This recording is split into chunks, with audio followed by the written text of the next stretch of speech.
이 시간 하나님께서 우리에게 주시는 말씀은 누가복음 6장 27절부터 38절까지의 말씀입니다. 제가 보는 성경으로 신약 99쪽입니다. 하나님의 말씀을 봉독하겠습니다.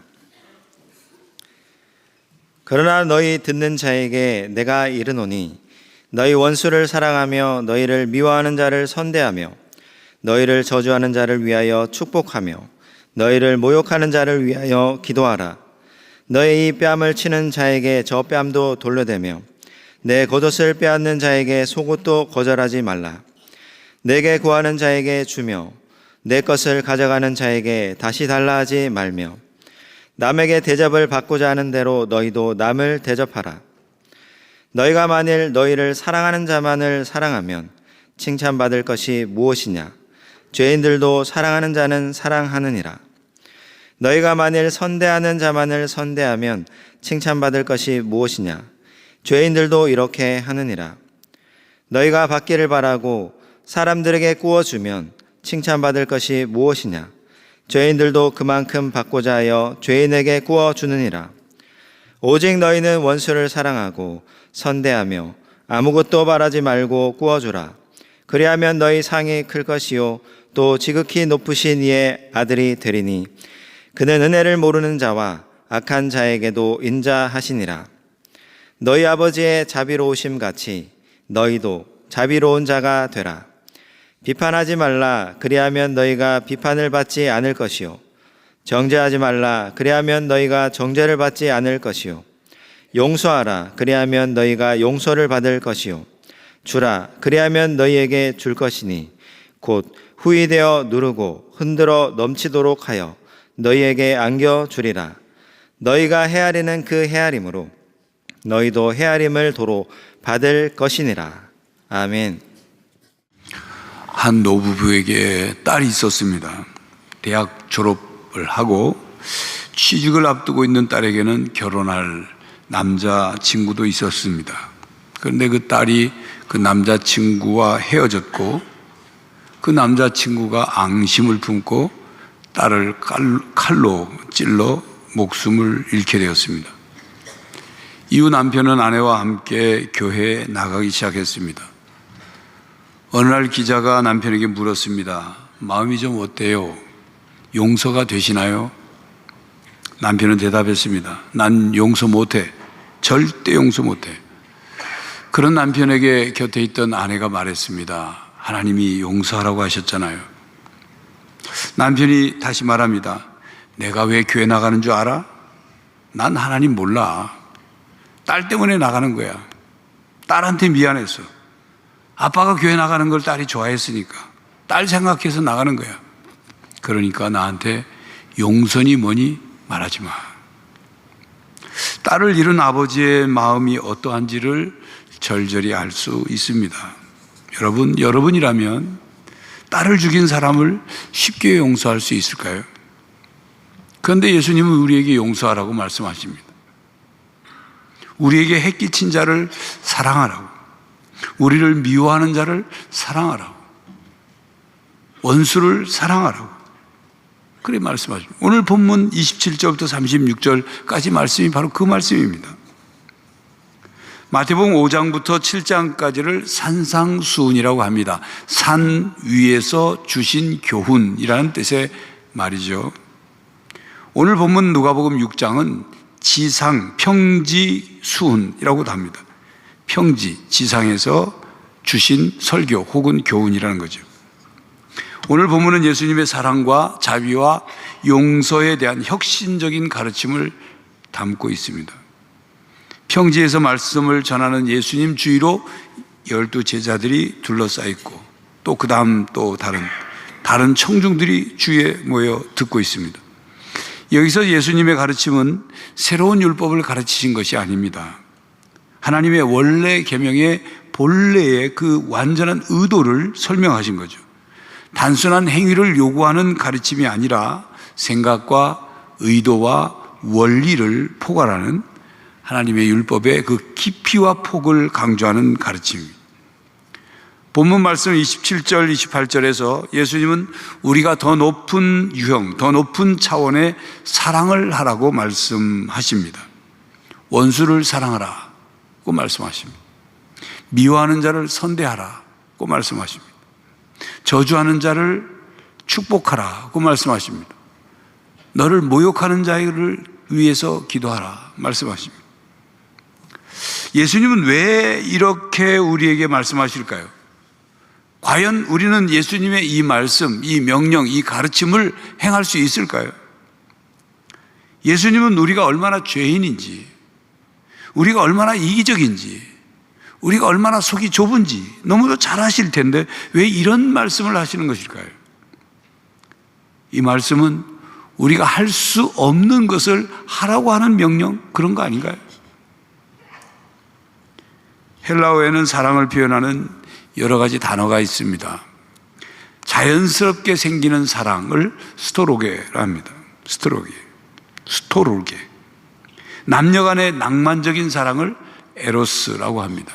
친구와 친구 사이의 사랑을 필리아라고 하고, 그리고 아가페라는 사랑의 뜻을 가진 단어가 있죠. 아가페는 사랑하는 사람에 의해서 의지적으로 이루어가는 사랑을 말해요. 희생적인 사랑, 또 무조건적인 사랑, 이타적인 사랑, 영속적인 사랑을 뜻하는 단어가 아가페입니다.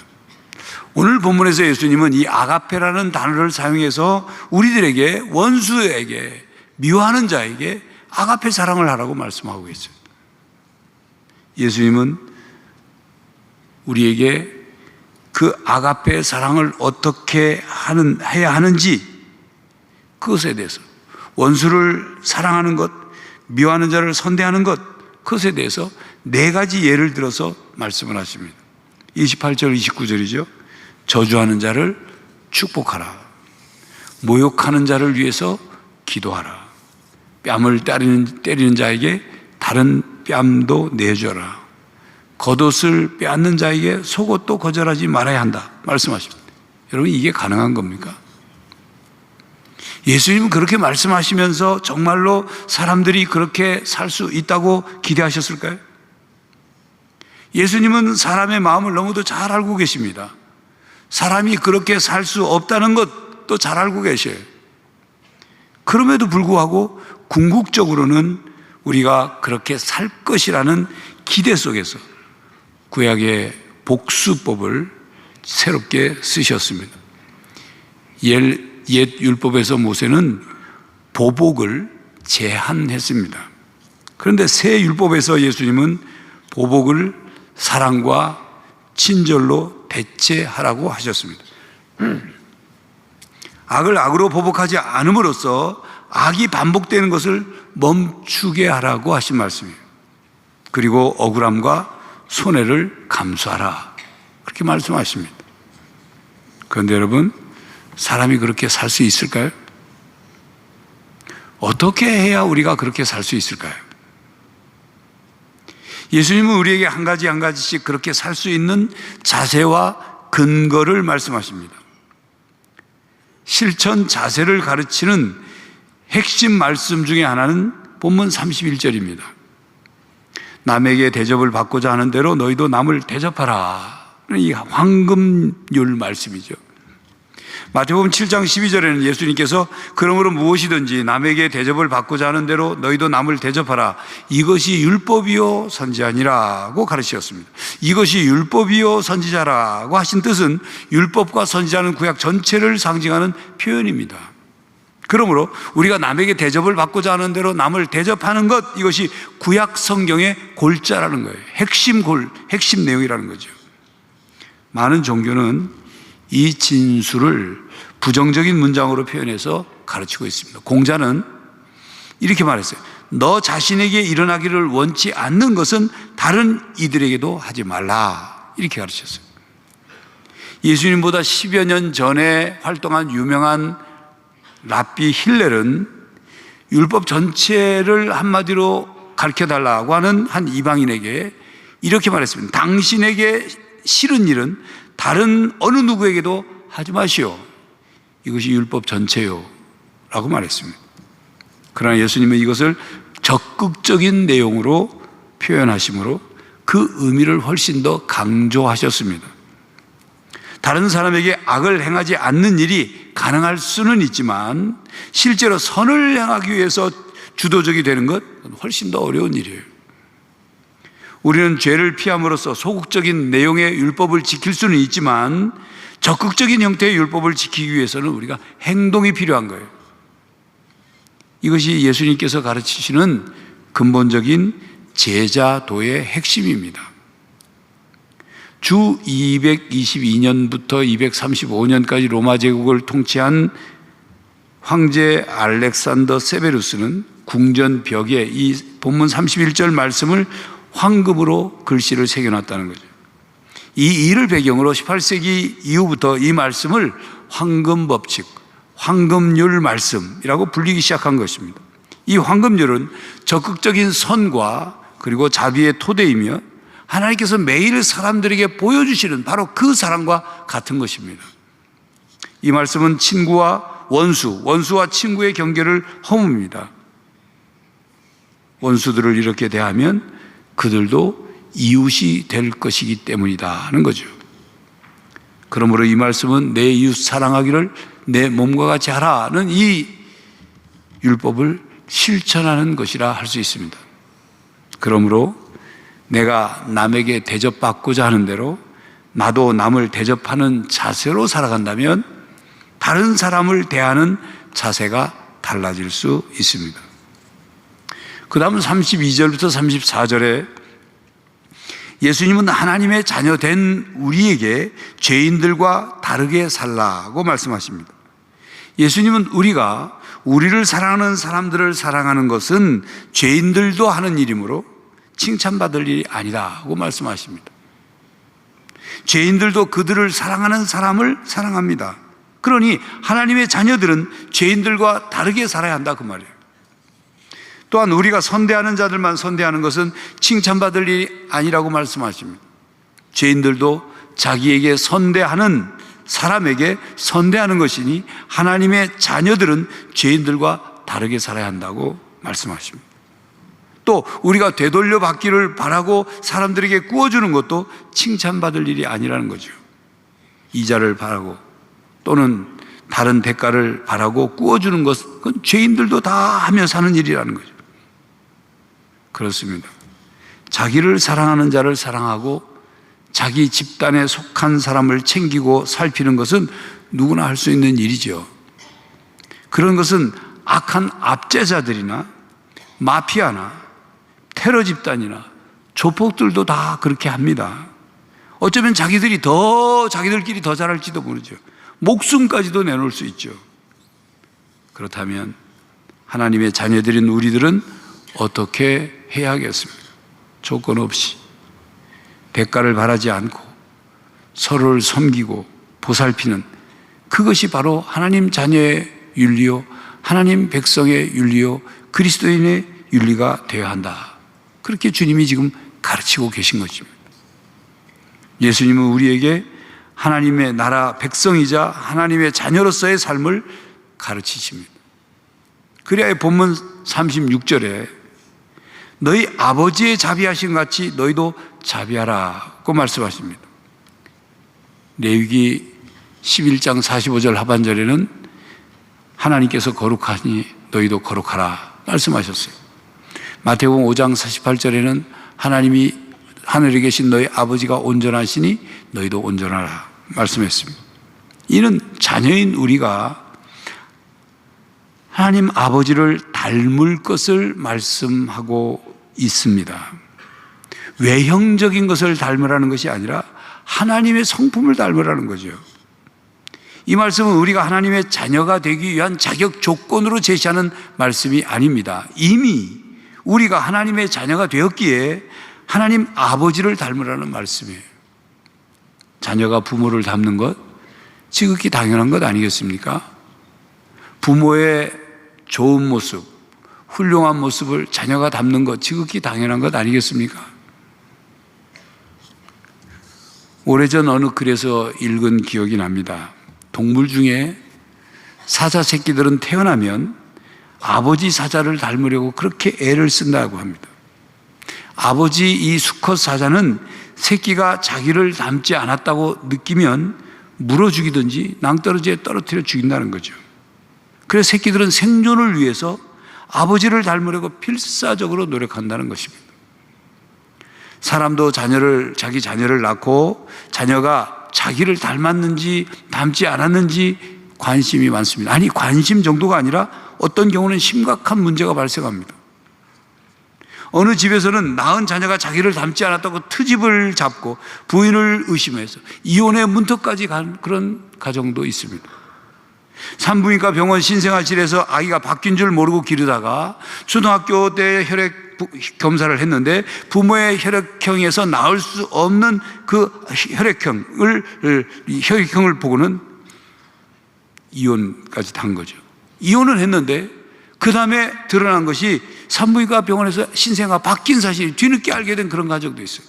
제가 잘 아는 어떤 가정은요, 부모의 혈액형에서 나올 수 없는 아들의 혈액형을 알게 되고 나서 그 아버지가 계속 속으로 아내를 의심한 거예요. 말은 안 하고 혼자 끙끙끙 앓았어요.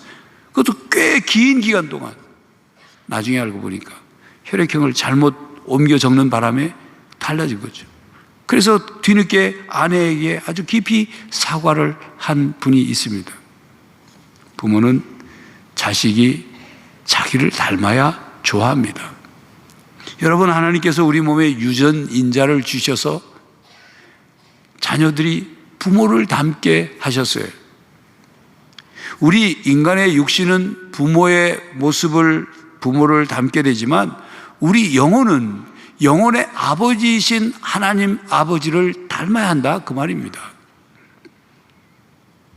그렇다고 하나님께서 자신을 닮지 않은 우리를 물어 죽이거나 낭떠러지로 떨어뜨리는 수사자처럼 그렇게 하시지는 않아요. 오히려 하나님을 닮지 않고 하나님과 멀어져 있는 우리 인간을 향해 성자 하나님이 사람이 되어 오셔서 우리 대신 십자가에 죽으시고 그리고 우리로 하여금 잃어버린 하나님의 형상을 회복하도록 하셨습니다. 그리고 지금 우리에게 말씀하시는 거예요.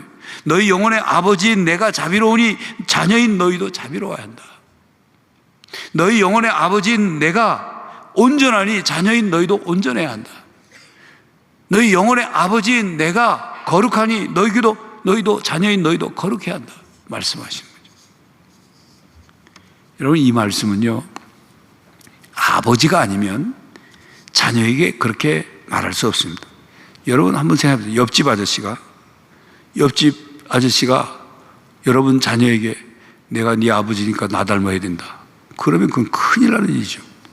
하나님이 우리 아버지이시기 때문에 이 말씀을 하시는 거예요. 하나님의 자녀인 우리는 하나님의 자비를 닮아야 합니다. 자비란 힘없고 연약해서 도움이 필요한 사람, 그 사람을 사랑하고 불쌍히 여기는 마음에서부터 출발해서 그를 돕고 그에게 뭔가를 베푸는 것을 자비라고 그래요. 성경에는 자비라는 단어 하나만 쓰기보다는 은혜, 긍휼, 사랑이라는 단어와 함께 많이 사용했어요. 예를 들면 성경에 은혜와 자비가 풍성하신 하나님, 이렇게 자비와 긍휼이 많으신 하나님, 이런 표현이 많이 나옵니다. 자비는 하나님의 가장 신성한 속성 중에 하나입니다. 하나님의 자비는 크게 두 가지로 나타나는데, 하나는 연약한 피조물들이 지탱할 수 있도록 필요한 것을 공급해 주시는 하나님의 자비로우신 행위를 말하고, 또 하나의 자비는 자신의 죄의 문제를 해결할 수 없는 우리의 죄를 용서해 주시는 죄사함의 자비, 이 두 가지 큰 자비로 나타납니다. 하나님 아버지께서 이렇게 자비로우심 같이 하나님의 자녀인 우리도 자비를 베풀라 말씀하십니다. 자, 그러면 우리가 어떻게 자비로우신 하나님 아버지의 자녀답게 자비를 베풀며 살 수 있을까요? 어떻게 다른 사람과 다른 수준의 아가페 사랑을 실천할 수 있을까요? 우리가 어떻게 원수를 사랑할 수 있을까요? 예수님을 바라보는 것입니다. 십자가에서 나를 위해 대신 희생당하신 예수님을 바라보는 것입니다.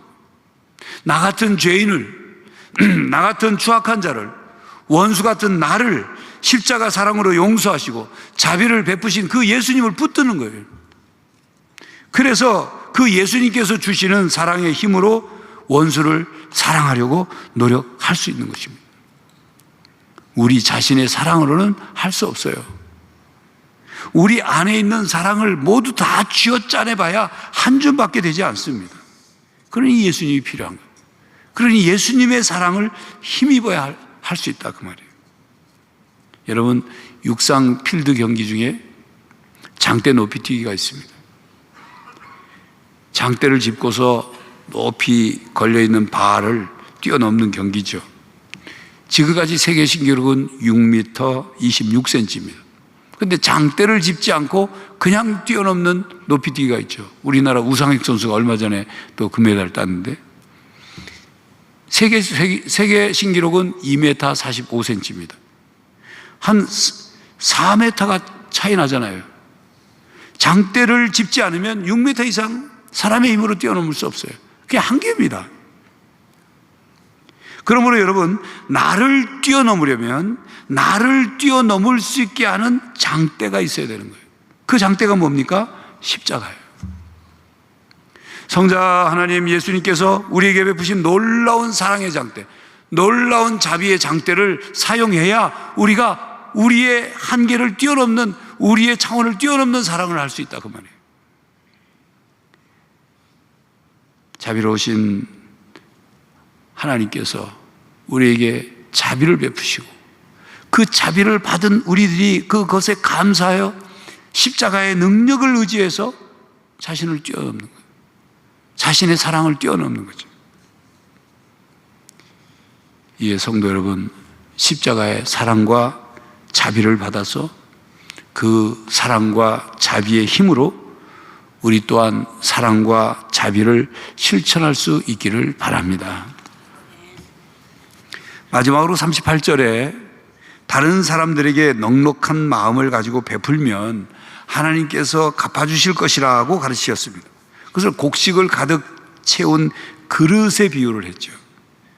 이렇게 말씀합니다. 주라, 그리하면 너에게 줄 것이니 곧 후히 되어 누르고 흔들어 넘치도록 하여 너에게 안겨주리라.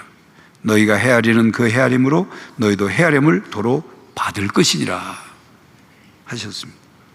하나님은 우리가 다른 사람에게 베푼 은혜, 자비를 모두 보고 계십니다. 우리가 베푼 아주 작은 것, 그것도 하나님이 다 알고 계시고 하나님이 다 기억하고 계십니다. 그리고 마침내 우리에게 복을 내려주시겠다고 약속하시잖아요. 잠언 19장 17절, 가난한 자를 불쌍히 여기는 것은 여호와께 구워드리는 것이니 그의 선행을 그에게 갚아주시라. 이 말씀은 가난한 자를 도와주며 그들의 부족을 채워주고 그들에게 베푸는 것, 그것은 곧 하나님께 꿔주는 것과 똑같다. 그러니 하나님께서 꾸신 것이 되었으니 하나님은 반드시 꾸신 것을 갚으신다, 그 말씀이에요. 하나님께서는 자비를 베푸는 사람들에게 반드시 더 큰 자비와 은혜와 복을 베푸십니다. 사무엘하 22장 26절에 자비한 자에게는 주의 자비하심을 나타내시며 완전한 자에게는 주의 완전하심을 보이시며 라고 말씀하죠. 자비로우신 하나님 아버지께서 자비를 베푸는 하나님의 자녀에게 더 큰 자비를 베푸신다는 약속의 말씀인 것입니다. 그러므로 성도 여러분, 하나님의 아버지께서 더 큰 자비를 베풀어 주심을 기대하며 자비를 베풀며 사는 성도들이 되시기를 바랍니다. 예수를 믿겠다고 교회에 나온 한 청년이 목사님을 찾아와 이렇게 따지듯이 말했습니다. 저는 예수님을 믿고는 싶은데 하도 제재하는 게 많아서 힘듭니다. 이것도 하지 말아라, 저것도 하지 말아라. 심지어는 원수까지 사랑하라고 하니 숨이 막혀서 신앙생활하기가 힘듭니다. 근데 목사님이 웃으면서 이렇게 물었습니다. 형제님 집에 혹시 피아노 있습니까? 아, 예, 있습니다.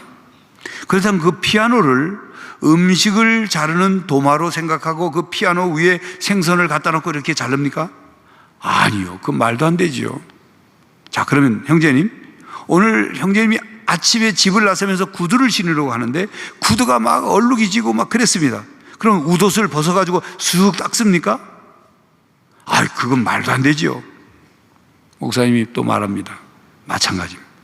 우리 몸을 함부로 사용하지 않게 하기 위해서 하지 말라고 말씀하시는 겁니다. 그리고 우리가 존귀한 하나님 아버지의 자녀이기 때문에 존귀하게 살라고 하지 말아라, 해라, 사랑해라, 그러신 겁니다. 여러분, 그렇습니다. 하나님은 우리가 하나님 자녀이기 때문에 하나님 자녀답게 살라고 하십니다. 비록 쉽지 않은 일이에요. 그렇지만 보혜사 성령님께서 도와주실 것이기에 우리에게 말씀하시는 것입니다. 성도 여러분, 숯 아시죠? 숯, 검정 숯, 숯과 다이아몬드는 그 구성 원소가 똑같은 탄소입니다. 똑같은 탄소 원소로 되어 있지만 하나는 검은 숯덩이에 머물러 있고 다른 하나는 아름다움의 상징인 다이아몬드로 된다는 것. 놀라운 사실 아닙니까? 우리 인간도 마찬가지예요. 탄소가 시간이 지나면서 하나는 숯덩어리가 되고 하나는 다이아몬드가 되는 것처럼 우리의 삶의 시간이 지나면서 어떤 사람은 그저 땅의 것만 허덕허덕하다가 그냥 그렇게 죽어가는 사람이 있는가 하면 어떤 사람은 자비하신 하나님의 자녀로서 살아가는 존귀한 사람이 되는 것입니다. 여러분은 어떻게 되고 싶습니까? 여러분, 자신은 다른 사람에게 도움을 받았으면서 전혀 다른 사람을 돕지 않는 사람이 있어요. 자신은 다른 사람에게서 긍휼을 입었음에도 불구하고 자신은 다른 사람을 긍휼히 여기지 않는 사람이 있어요. 자신은 다른 사람에게 용서받았음에도 불구하고 자신은 용서를 결코 하지 않는 사람이 있어요. 자신은 다른 사람에게 사랑을 받았으면서도 다른 사람을 사랑하지 않는 사람이 있어요. 자신은 다른 사람에게 자비를 베푸는 자비를 받았음에도 불구하고 자신은 자비를 베풀지 않아요. 성도 여러분, 남에게 대접을 받고자 하는 대로 남을 대접해야 합니다. 우리는 하나님의 자녀로서 다른 죄인들과 다른 삶을 살아야 하는 거예요. 차원이 다른 삶을 살아야 돼요. 우리는 하나님의 자녀입니다. 하나님 아버지가 자비로우심 같이 성령님의 도움으로 우리가 하나님 아버지를 닮아서 자비를 베푸는 하나님의 자녀로 살아가시기를 간절히 바랍니다. 기도하겠습니다. 하나님, 우리가 세상 속에 죄인으로 형편없는 존재로 살고 있었지만 우리를 불러내어 하나님 자녀 삼아 주시고 우리에게 영생을 주시니 감사합니다. 이제 이 땅에서 사는 동안 하나님 자녀답게 살기를 원하는데 하나님 아버지가 자비로우신 같이 우리도 자비롭게 하시고 내가 남에게 대접을 받고자 하는 대로 남을 대접하는 자세로 살게 하시고 하나님의 자녀로서 존귀한 사람으로 살아갈 수 있도록 도와주시옵소서. 예수 그리스도의 이름으로 기도하옵나이다. 아멘. 성도 여러분, 우리는 하나님의 자녀입니다. 하나님 아버지를 닮아가야 합니다. 남에게 대접받고자 하는 대로 남을 대접하십시오. 하나님 아버지가 자비로우심 같이 자비를 베푸십시오. 그리하여 하나님 자녀답게 사랑하며 사는 성도들이 되시기를 간절히 바랍니다. 지금은 우리 주 예수 그리스도의 은혜와 하나님 아버지의 사랑과 성령 하나님의 교통하심이 하나님 아버지를 닮아 자비를 베풀고 사랑하며 살기로 다짐하는 모든 성도들과 가정과 삶의 현장 위에 이제로부터 영원히 함께 하시기를 간절히 축원하옵나이다. 아멘.